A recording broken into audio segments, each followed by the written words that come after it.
অনেক ছেলে আছে, আমি তো জানি ভাই, আমার অনেক ছেলের সাথে সম্পর্ক আছে, শত শত ছেলের সাথে। ওরা নিজেরাও বলতো হুজুর মাঝে মাঝে গুনাহ করতে করতে ক্লান্তি, অর্থাৎ মোবাইল দেখতে দেখতে আর ভাল লাগে না, তো এমনি হাত টানা দিয়া মানে শুধু শুধু টানতেছে, মানে আর ভাল লাগতেছে না, ও কি করবে? আহা, তার জবান দিয়া তো আল্লাহর নাফরমানের শয়তান তারে এমন মোহর মারিয়া দিছে, 2-4-10 ঘন্টা তো এই নাফরমান মোবাইলের এই দৃশ্যগুলো ছাড়া, মোবাইলের আর বন্ধুদের আড্ডা ছাড়া একটা বার তার মুখ দিয়ে আল্লাহ এই শব্দটাও বাইর হয়। এই জানোয়ার সুখ পাবে কেমনে? এই হাইওয়ান সুখ পাবে কেমনে? ও তো ভিন্ন কিছু জানেই না, ও তো সেজদার মজাই জানে না, ও তো আল্লাহকে ডাকার মজাই জানে না, ও আল্লাহর রাস্তায় দান করার মজাই জানে না, ও আল্লাহর ইলম দ্বীন শিখার মজাই তো জানে না। বড় পীর আব্দুল কাদের জিলানী রাহমাতুল্লাহ আলাইহি বলছেন, দুনিয়ার রাজা বাদশারা যদি জানতো আমি আব্দুল কাদের রাত গভীরে তাহাজ্জুদ নামাজে যখন সেজদা দেই, আমার এই কপালটা যেটুকু মাটির মধ্যে যখন লাগে সেজদাতে, উনি বলেন আমি তখন যেই মজা পাই, যেই সুখ পাই, যেই আনন্দ পাই, আল্লাহর কসম তিনি বলেন দুনিয়ার রাজা বাদশারা যদি যা টের পাইতো, তাহলে আমার থেকে বন্দুক ঠেকাইয়া ওই সুখ ছিনাইয়া নেওয়ার চেষ্টা করত। আলা বিযিকরিল্লাহি তাতমাইন্নুল কুলুব। রব্বুল আলামিন বলেন আমি ওয়াদা দিলাম আমার বান্দা যখন আমাকে ডাকবে আমি তার দিল প্রশান্ত করে দেব, প্রশান্ত। এই জন্য দিল শান্ত হয় আল্লাহকে ডাকলে, আল্লাহর হুকুম মানলে। এই জন্য যার স্ত্রী আছে হালাল পবিত্র স্ত্রী, তার দিল শান্ত হয়, সে এক নারীতেই তৃপ্ত হয়। কিন্তু যেই হাইওয়ান, যেই চতুষ্পদ মানুষ নামের জানোয়ার রাত সারা রাত 10,000 না 10 লক্ষ নারীও যদি উলঙ্গ দেখে, সকালবেলা ঘুম থেকে উঠলেই আবার ওই জানোয়ার, ওই মানুষরূপী পশু আবার নারী দেখতে মন চায়, তার কোনোদিন তৃপ্তি নাই, তার কোনোদিন তৃপ্তি নেই। শায়েখ আলী তানতাবি একজন বড় আরবের বড় বিখ্যাত আলেম ছিলেন, তিনি বলছেন যে হে যুবক, তোমারে যদি কারুনের সমপরিমাণ সম্পদ দেওয়া হয়, তোমাকে যদি 10,000 নারী, হারাম নারী তোমার বিছানায় দেওয়া হয়, কারুনের সব সম্পত্তিও যদি তুমি তাদের পিছনে ব্যয় করো, আর 10,000 নারীকেও যদি তুমি উপভোগ করো, নাউজুবিল্লাহ, তিনি বলেন তারপরও খোদার কসম তুমি তৃপ্ত হবে না। কিন্তু একজন রবের পক্ষ থেকে নির্ধারণ করা পবিত্র স্ত্রী, সেটা 70 বছর তোমার তৃপ্তি এনে দিবে।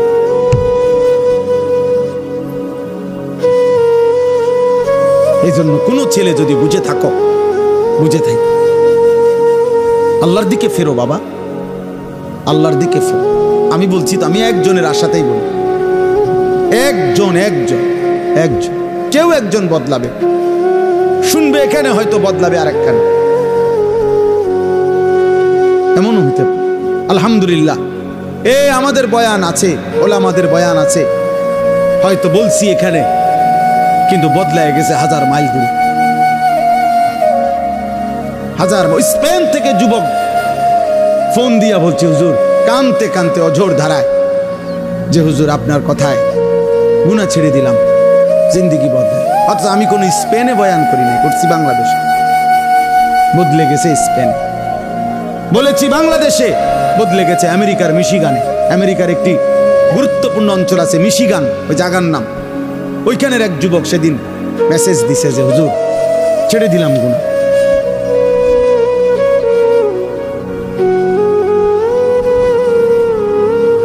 হ্যাঁ,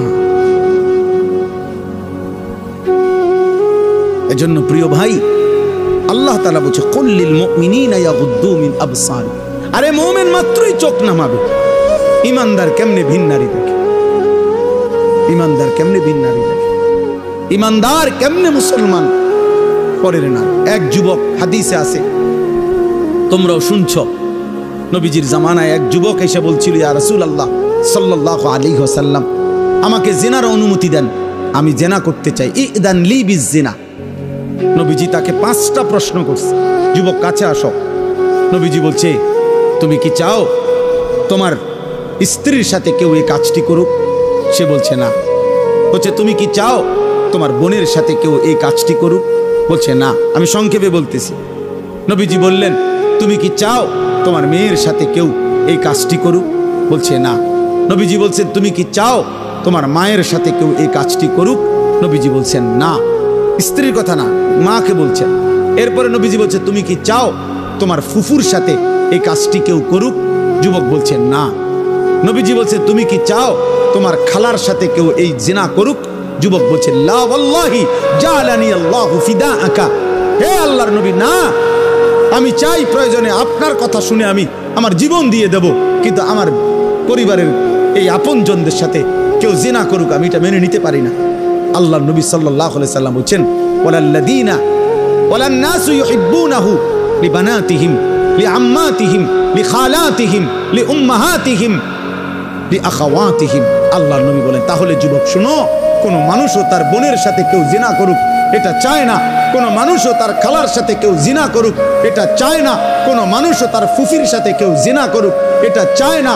কোনো মানুষও তার মায়ের সাথে কেউ জিনা করুক এটা চায় না। কোনো মানুষও তার মেয়ের সাথে কেউ ব্যভিচার করুক এটা চায় না। তো তুমি কেমনে করবে?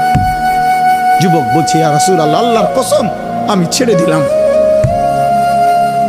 ছেড়ে দিলাম নবী। আহা, এই কথা তো আমি ভাবি নাই এভাবে।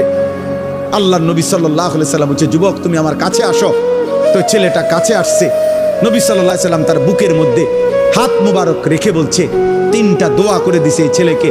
আল্লাহুম্মা গফির যামবাহু, আল্লাহ তার গুনাহগুলো মাফ করে দেন। ওয়াতাহির কলবাহু, তার অন্তরটা পবিত্র করে দেন। ওয়া হাসসিন ফারজাহু, আল্লাহ তার লজ্জাস্থানটাকেও পবিত্র রাখেন। সাহাবারা বর্ণনা করছে এই যুবক এরপরে মৃত্যু পর্যন্ত আর কোনোদিন এক সেকেন্ডের জন্য ফালাম ইয়ালতাফিত ইলা শাইইন, সে আর কোনোদিন কোনো ভিন নারীর দিকে তাকায় না। তোমরা না ফিরলে বাপ আল্লাহর জন্য লড়বে কে বাপ? গাজার মানুষের জন্য কে কাঁদবে? ফিলিস্তিনের হামলা শেষ হলে ইসরায়েল থাইমা যাবে? কথা বলে না। ফিলিস্তিনের মুসলমান নিশ্চিহ্ন হয়ে গেলে ইহুদিরা থেমে যাবে তো? আমেরিকা থেমে যাবে তো?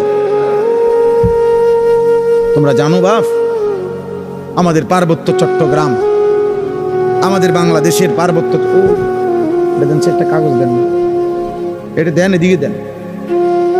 এই মনে করেন যে কেউ যারা বুঝের আছেন ও বাংলাদেশের মানচিত্র দেখেন, বাংলাদেশের মানচিত্র যেমন আঁকা আছে, এই মানচিত্রের দিক দিয়া পার্বত্য চট্টগ্রাম এমন সিস্টেমে যে এটারও যদি এমনি কেচি দিয়া কাটে, কেচি দিয়া কাটলে এটা আলগা ফিরে যাবে। আর মানে এই কোনাটা যদি এমনি মাঝখানে হইলে না, এটা কেচি দিয়া কাটন যাইতো না, কারণ এটা মাঝখানে। কিন্তু এটা যদি এই পাশে হয় তাহলে এই কাগজের এই জায়গা, এটা এই কোনা, এটা কাটন যাবো নি। কাটলে কি হবে? এটা পড়ে যাবে না এদিকে। এই চট্টগ্রাম, কক্সবাজার, সেন্ট মার্টিন এই সাইডে দিয়ে, মানে এটা এমন সিস্টেম যে আমি যদি কাইটালাই এটা থাইকা যাবে, এটা আলগা যাবে। যেই কোনো সময় আমাদের এই পার্বত্য চট্টগ্রাম দুশ্মন কেটে ফেলবে, মানে আলাদা করে ফেলবে, আলাদা করে ফেলবে। তোমরা দেখো, তোমরা শুনবা বাপ, এই ছোট্ট মাত এমনিতেই বাংলাদেশ ছোট্ট। যারা ওয়ার্ল্ড ম্যাপ দেখছো, বিশ্ব মানচিত্র, ওই বিশ্ব মানচিত্রের মধ্যে বাংলাদেশের জায়গাটা দেখো। বাংলাদেশের লেগে জায়গা যে দূর, বাংলাদেশের নামটা একটু বড়, মানে বাংলাদেশ লিখতে এটাতে আটে না, আটে না। বাংলাদেশের অক্ষর বড়, বাংলাদেশ অক্ষর বেশি, জায়গা কম। সেখান থেকে যদি এই পার্বত্য চট্টগ্রাম হলো বাংলাদেশের 10 ভাগের 1 ভাগ, মানে পুরা বাংলাদেশের পার্বত্য চট্টগ্রাম 3টা জেলা, রাঙ্গামাটি, খাগড়াছড়ি, বান্দরবান, এই 3 জেলা মিল্লা বাংলাদেশের 10 ভাগের 1 ভাগ হলো এই 3 জেলা। বাকি 61 জেলা মিল্লা হলো 9 ভাগ। তাহলে কত বড় চিন্তা! নামে না 3টা জেলা, কিন্তু এরিয়া অনেক বড়। এবং মেন বাংলাদেশের পাহাড়, বাংলাদেশের মেন বনজ সম্পদ ওইখানে, বাংলাদেশের মেন নয়নাভিরাম দৃশ্য, বাংলাদেশের মেন পর্যটন কেন্দ্র বাংলাদেশের উপার্জনের পর্যটন খাতের কোটি কোটি টাকার মেন খাত্র হইল এইটা কক্সবাজার, সেন্ট মার্টিন, পার্বত্য চট্টগ্রাম। ওইটা কেটে ফেলবে। তোমরা বুঝতেছ না, তোমরা যদি আল্লাহ হায়াত দেয় তোমরা আরো বাঁচবা বাবা। আল্লাহ চাইলে তোমরা যাদের বয়স এখন 20 বছর, আল্লাহ হায়াত দিলে ইনশাআল্লাহ তুমি আরো 40 বছর বাঁচবা, আরো 60 বছর বাঁচতে পারো হয়তো। তো সেই পর্যন্ত যদি তোমার জন্মভূমি নিরাপদ না থাকে তো তুমি কোন ভূমিতে থাকবে? মাতৃভূমি ছেড়ে দিবা কেমনে বাপ? কথায় কথায় কইলেই তো আর একটা এলাকা ছেড়ে দেওয়া যায় না। আমরা সবগুলো মানুষরা যদি বলে যে আমরা অন্য কোথাও চলে যান, আমরা কই যাবো? ইন্ডিয়া আমরা আশ্রয় দিব? হ্যাঁ, ইন্ডিয়া আমাদেরকে জায়গা দিবে? কথা বলে না। তাইলে যারে দেয় না তো দিছেই, আমগুরি দিবে। আপন জনরে তো জায়গা দিছেই, তা আমগুরি আর দিবে কেমনে? আমগুরি দিবে কেমনে আর? হ্যাঁ, আমরা বলবে খেদাই দিলা তোমরা, কখন তুম করে জায়গা দিমু? তাইলে আমাদের জন্য বঙ্গোপসাগর ছাড়া আর কোন জায়গা? তো বঙ্গোপসাগরও তো দখল করে ফেলবে। তুমি যাইবা কোথায়? নিজের ঘরে জীবন দেওয়া ছাড়া আর কিছুই মিলবে। যাই হোক বাবা, না বুঝলে কিছু করার নাই, বাকি এটা মনে রাখো।